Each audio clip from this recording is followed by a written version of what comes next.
Good evening. Coming up in Mello TV Evening News. Staten records historic low unemployment rate.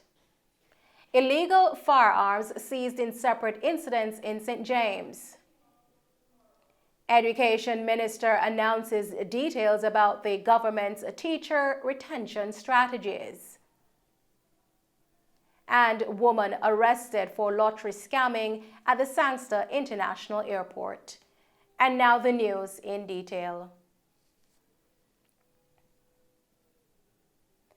Jamaica's unemployment rate has reached a historic low, according to the April 2023 labor force survey conducted by the Statistical Institute of Jamaica, Staten.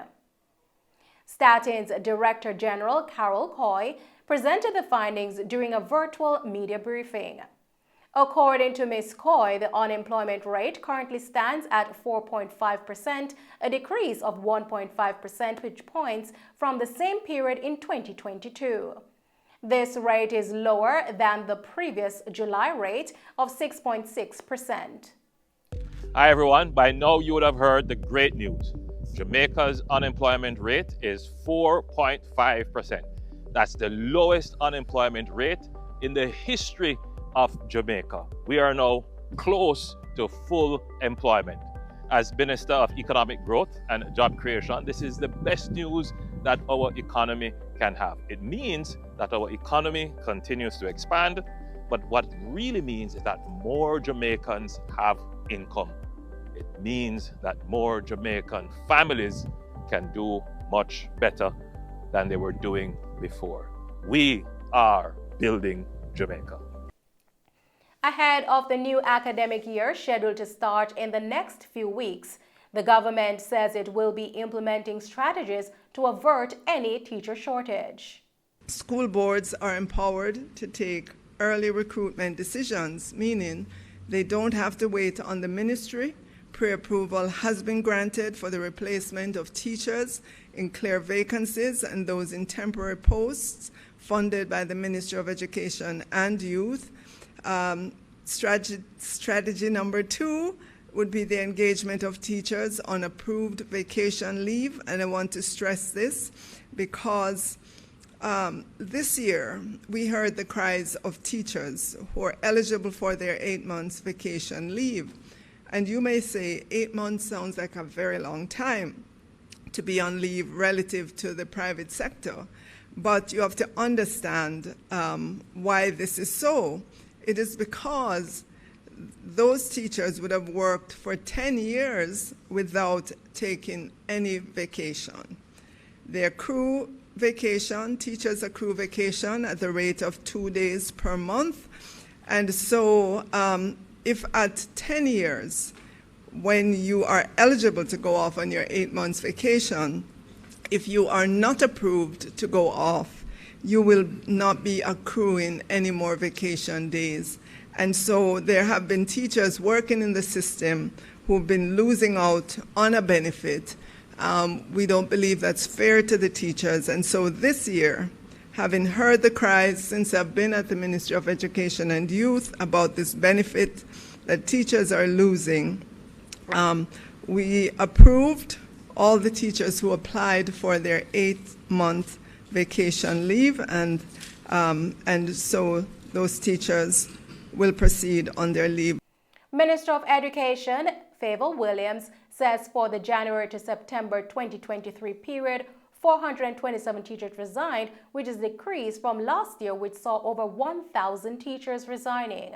We implore schools to redeploy underutilized staff. When we look across the system, there may be teachers who are at their minimum of the sessions that they're supposed to be teaching.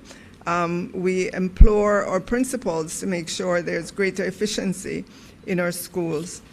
We ask our principals as well in schools where they might be way out in the country and not able to attract teachers to merge smaller classes so that our children have access to teachers. They could use the blocked timetable approach, and our principals know what that is. It's about having all teachers who teach the same subject coordinate their timetable as well. We implore our schools to use information communication technology. We have a very ambitious program underway in terms of ensuring that our schools have adequate ICT connectivity. We're not totally there yet in terms of having all of our schools, but a large number, 50% plus of our schools have connectivity, and we ask them to use it as much as possible to help facilitate teaching and learning. However, a larger number of teachers will be going on leave for 4 to 8 months, which will require additional strategies from the Education Ministry. 88 student teachers are expected to graduate from teacher training institutions to enter into the teaching profession. These new teachers will be bonded for a period of 5 years and include 40 teachers of mathematics, 16 teachers of physics and chemistry. We recommend that our schools or our boards contact the various teachers' colleges in order to gain access to these special scholarship students. We also have an arrangement with UWI, and that program is called Build Out or Science Teachers Program or Boost. 10 new graduates specializing in mathematics and science will enter our system. The ministry is also encouraging voluntary transfer of teachers in overstaffed schools to institutions with less teachers. While outlining the strategies, the minister commended the large number of specialist teachers who graduated and extended thanks to the Cuban government for the continuity of the Jamaica-Cuba Teacher Program, which will see more Cuban teachers this year. 2 illegal firearms were seized in St. James during separate operations conducted in Flankers and Norwood communities. The authorities successfully confiscated the illegal firearms along with multiple rounds of ammunition. A collaborative effort between the police and the military took place between 11 a.m. and 2 p.m., which aimed to locate wanted individuals and uncover illicit weapons. The initial operation, centered in the Flankers area, resulted in the discovery of a Springfield handgun with a magazine containing 3 live 9mm rounds.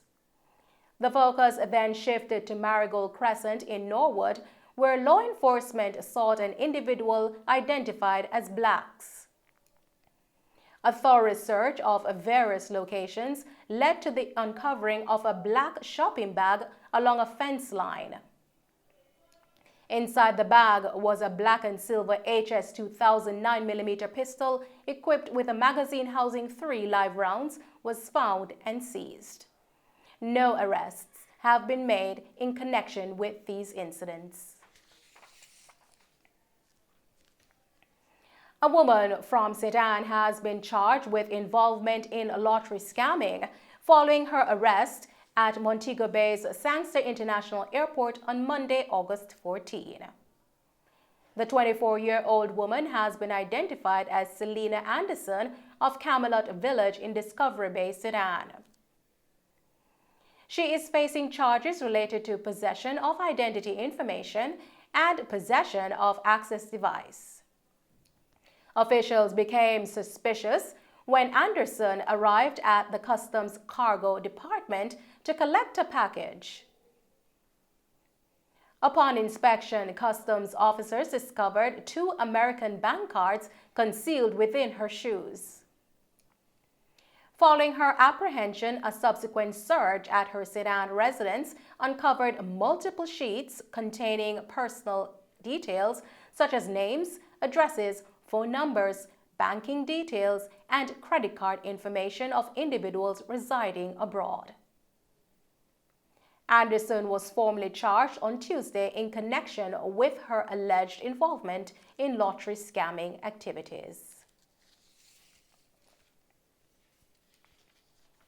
In celebration of India's 77th Independence Day, the Indian High Commission organized a captivating Bollywood extravaganza as part of festivities during India Week. The event, which took place from August 11 to 15, featured an infusion of local dancers alongside 10 renowned Bollywood performers, showcasing the rich dance expressions of India. The completion of 76 years of India's independence has marked on the eve of the event. Traditionally, the Indian High Commission commemorates this occasion by hoisting the Indian flag at India House, joined by India diaspora and friends in India in Jamaica. Reflecting on the historical ties between India and Jamaica, the High Commissioner of India to Jamaica highlighted the significant contribution of India and Jamaica's developments since their arrival as indentured laborers in 1845. Talking about Jamaica, it is you who show the world that the British Empire capitulates during the First Maroon War in the early 18th century. For its part, Indians fought the British bravely during the First War of Independence in the 19th century. The exploits of the Nani of Maroons appear similar to Rani Lakshmi Bai of India, who was murdered while fighting the British. In the 20th century, as Marcus Garvey lit the flame of revolt against racism and white supremacism, Dr. Babasaheb Ambedkar fought for the rights of the downtrodden in India. This interaction among the freedom movements of countries produced a realization of a common destiny for the Global South in the spirit of cooperation. Jamaica Promotions Corporation's JAMPRO has selected Jacqueline Jackson to lead as Jamaica's new film commissioner. Boasting an impressive 15-year career in media and entertainment, Ms. Jackson's appointment is set to leverage her extensive expertise in deriving the growth and global expansion of Jamaica's film, animation, and music industries. Her journey into cultivating Jamaica's cultural and creative sectors began in 2008, where she served as a producer in the television industry, and her portfolio includes collaboration with local and overseas television networks. Ms. Jackson's mandate as a new film commissioner includes promoting exports, attracting investments, and nurturing a vibrant creative environment that embraces diversity, innovation, and cultural heritage. And those are the stories making the news this evening. Thank you for tuning in to Mello TV Evening News. I'm Nicole Hales. Stay safe and thanks for watching.